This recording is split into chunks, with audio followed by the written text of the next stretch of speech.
It was a case unlike most others.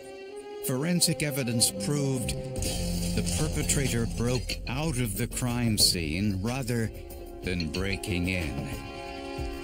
No one knew why until some evidence on the victim's hands provided the answer.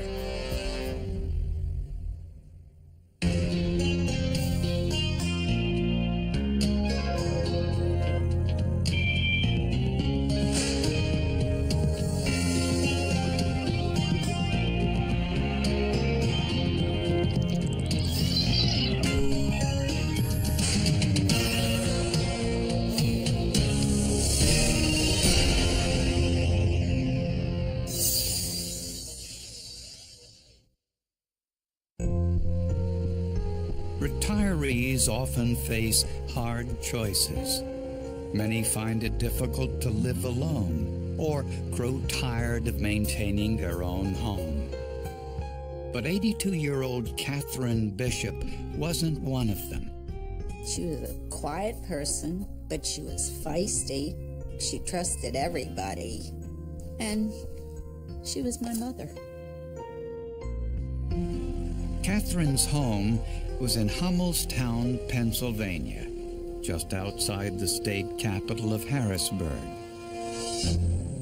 One morning, a city employee saw Catherine's side door had been broken into and called police.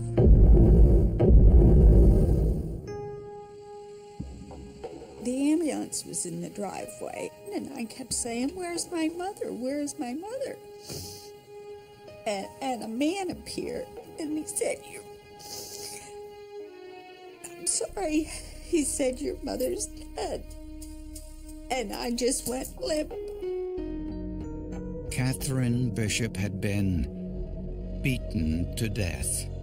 The scene was a violent scene. The victim had been beaten severely. There was a pool of blood around her head that she had literally bled out.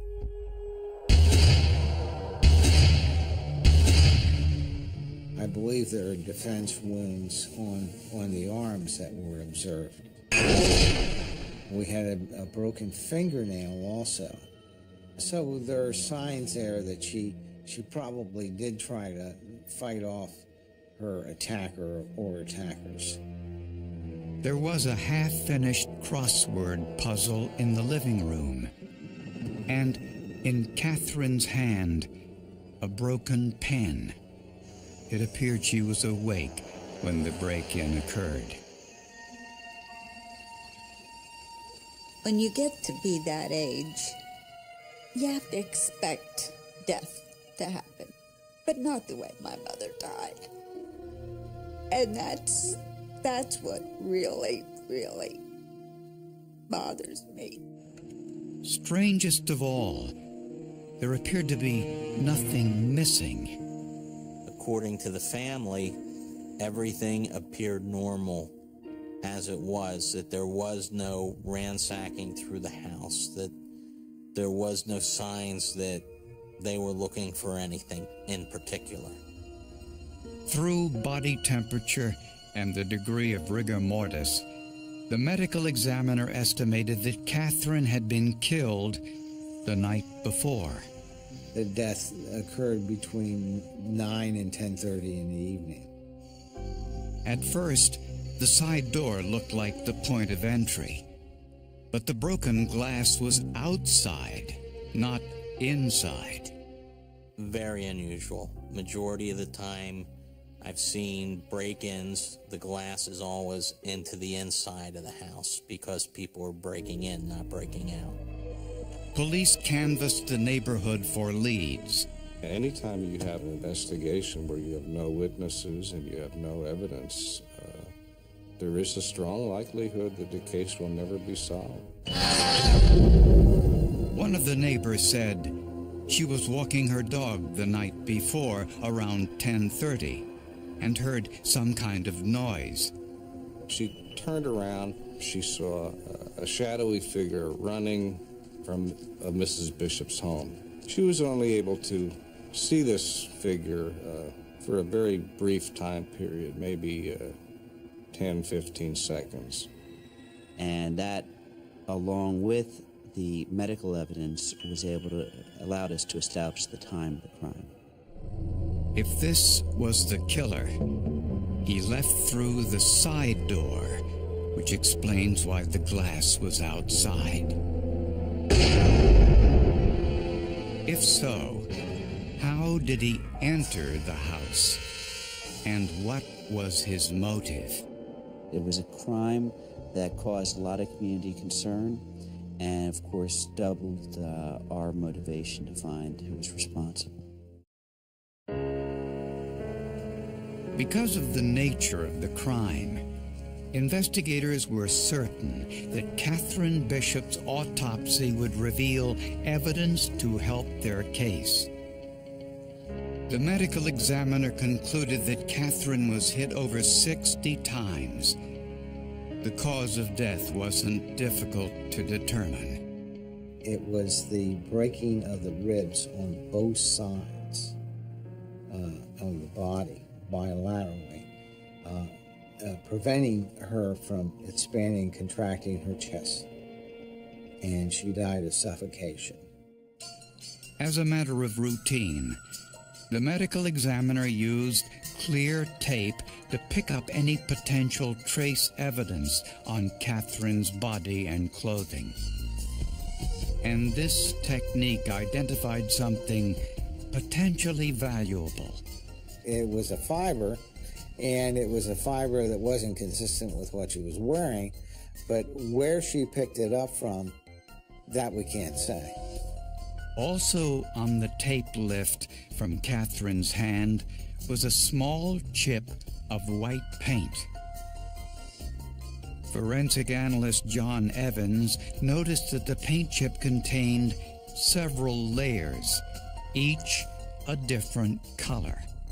He then compared it to paint samples from the exterior of Catherine's home, and it matched only one area, the paint around her basement window. We looked at the layer structures and the colors of the layers that were present. In the paint chip from the basement window, it contained 3 layers. A top white layer, a middle yellow layer, and a bottom tannish layer. The window was located about 4.5 feet above ground level, and on the exterior of the home, on the siding, there were black marks. It appeared that someone had actually crawled up the siding and used the siding to help them go through the window. Police found marks on the top of the washing machine that looked like fabric impressions. The impression had the striated lines. It had the appearance of a pair of denim jeans, what it would look like. Technicians dusted the area and found some partial finger and palm prints, but they were too badly smudged to be useful. In their search for suspects, investigators made a list of everyone who had been in Catherine's home over the past several weeks. We found utility bills on the kitchen table, which indicated that she had a fuel oil delivery. The oil company indicated they delivered oil 3 days before Catherine's murder. Our investigators went out, contacted each of these people. We found out that the fuel oil man did not even come in the home. And the oil delivery men had solid alibis for the night of the murder.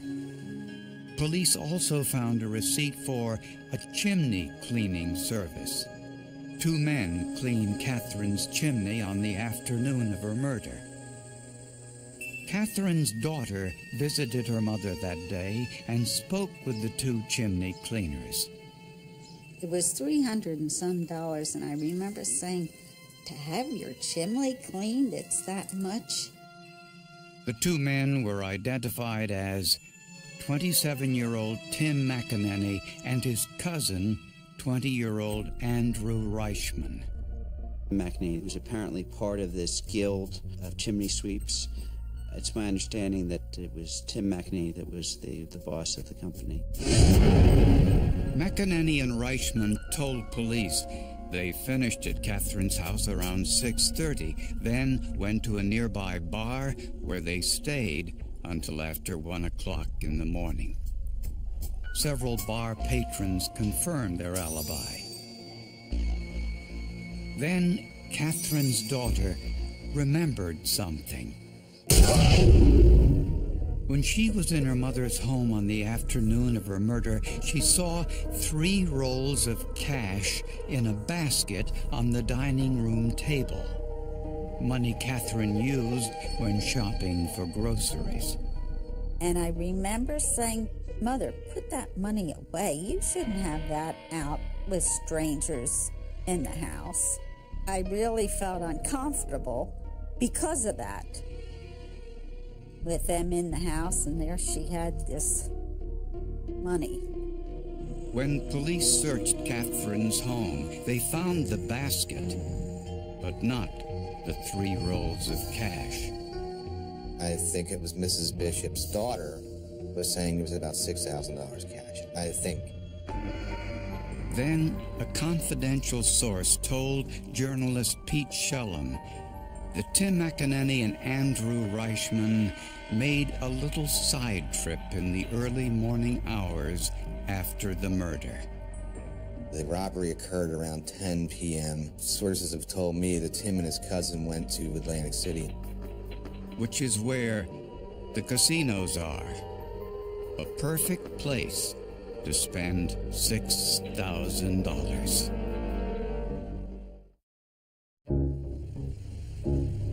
The medical examiner estimated that Catherine Bishop was murdered sometime between 9 and 10:30 p.m. The only people who were in Catherine's home that day, besides her daughter, were 2 chimney sweepers who said they left around 6:30 and went to a nearby bar. Both bartenders were attractive young women.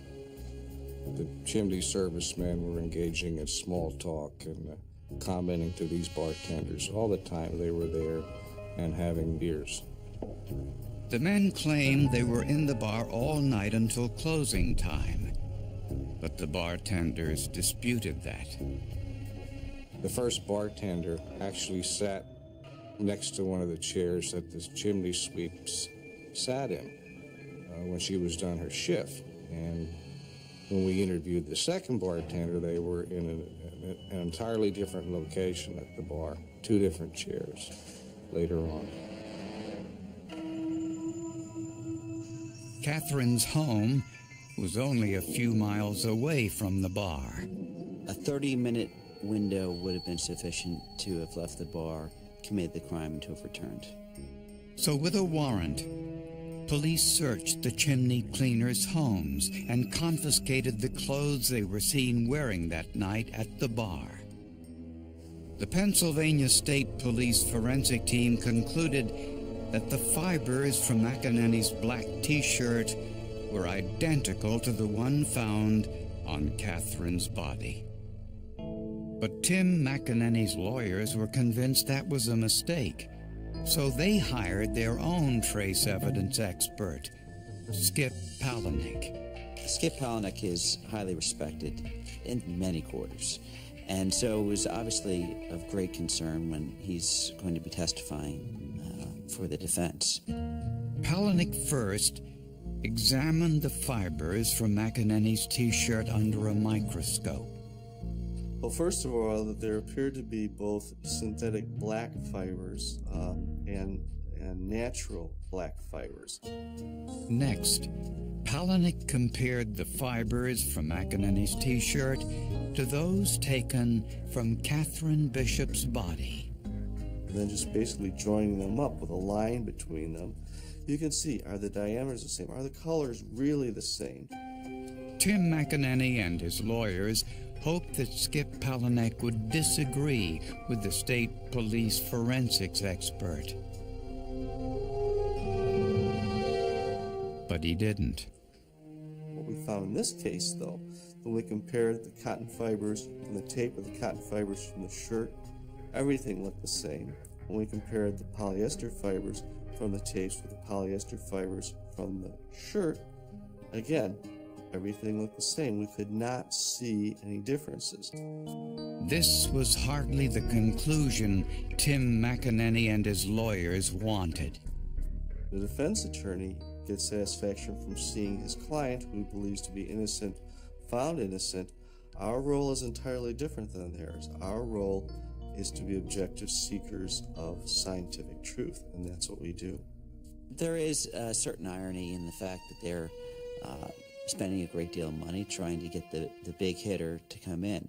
When you've got someone of that stature, they're going to concede what they must concede. But McEnany insisted the fibers proved nothing. He said he was working inside Catherine's home on the afternoon of her murder, so naturally he would have shed some shirt fibers along the way. So the state's forensic analyst, John Evans, examined the rest of McEnany's clothing and found another tantalizing clue. I was given the jacket to examine for trace evidence. On inspection of the inside pockets, I discovered on the left-hand side a paint chip that looked like it could have come from a house. Evans discovered that the paint chip contained 3 separate layers of paint. White on top, yellow in the middle, and tan on the bottom. With a scalpel, Evans separated the layers and subjected each to infrared light. Different paint reacts to the infrared light in different ways, revealing its chemical makeup. And paint consists of many chemical compounds. We found that the top layers of all 3 samples were consistent with each other in the infrared region. Evans then tested the bottom layer of the tan paint of the samples, and they too have the same chemical makeup. The state police took samples from all over that house, and the other samples didn't match. It was the sample from the basement window, the point of entry, that matched the chip found in the defendant's pocket and Mrs. Bishop's hand. The paint and fiber on Catherine's body clearly linked Tim McEnany to the murder. But there was no forensic evidence linking Andrew Reichman. The theory was that Reichman bargained to be part of a burglary, but not part of a murder. And when he saw what McEnany was doing to Mrs. Bishop, it was then that he hightailed it out of there. Unfortunately, the neighbor walking her dog couldn't identify Reichman as the man running from the scene. So only Tim McEnany was charged with Catherine Bishop's murder. To cement the case, investigators decided to check one last thing: Tim McEnany's cell phone calls on the night of the murder. And the information in those records explained everything.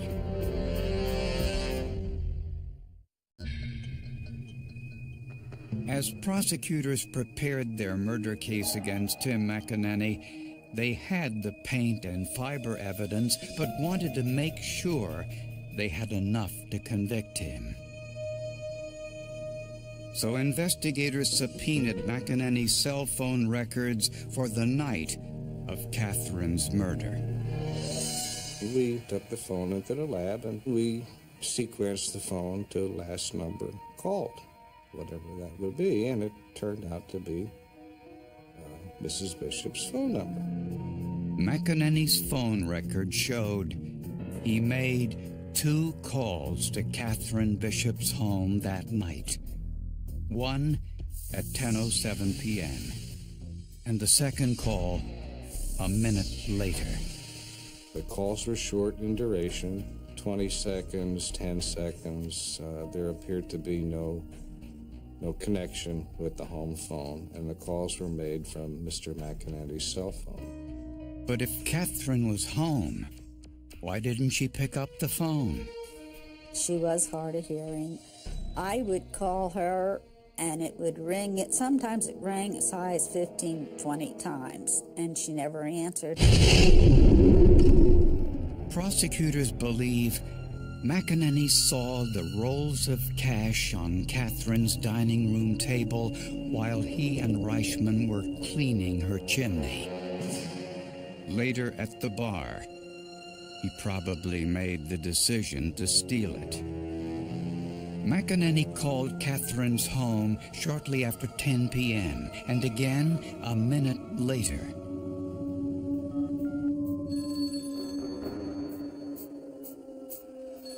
When there was no answer, he assumed Catherine was either asleep or out. The evidence shows that McEnany entered Catherine's home through the basement window and inadvertently collected the tiny chips of paint. Once inside, McEnany discovered that Catherine was awake and made a split-second decision to kill her. Catherine fought back, grabbing the shirt fibers as well as the paint chip. McEnany kicked her over 60 times. Prosecutors believe McEnany's accomplice ran from Catherine's home, breaking the back door window.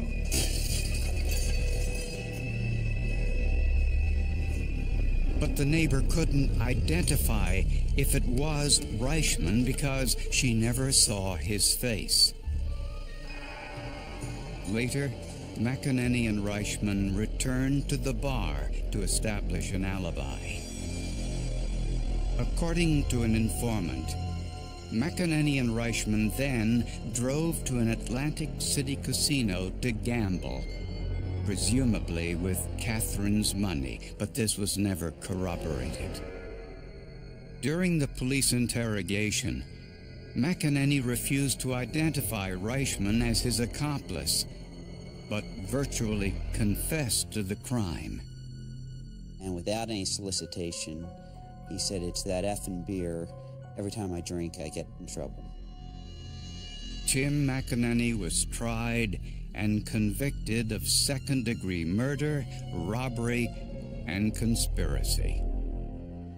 But before he was sentenced, McEnany ran towards the window and tried to jump out.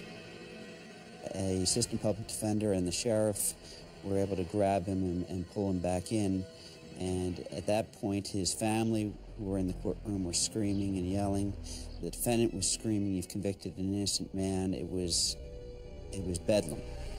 McEnany stayed long enough to hear his sentence, life in prison, and was taken away.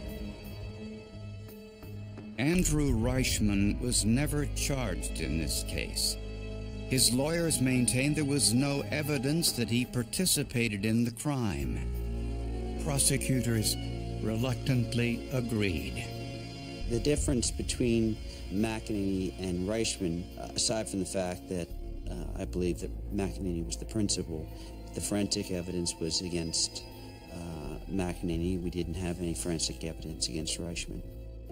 Investigators say this was a classic example of barely visible evidence leading directly to a killer. The general principle of forensics is when you go somewhere, you do one of two things. You either leave evidence or you take evidence with you. It was easy for the jury to see something like that. Juries like that. They can put the puzzle together. And we just provide them with the pieces and let them go with it wherever it goes. I'm thankful, yes, that there are experts in their field, and they were able to find the evidence that they got.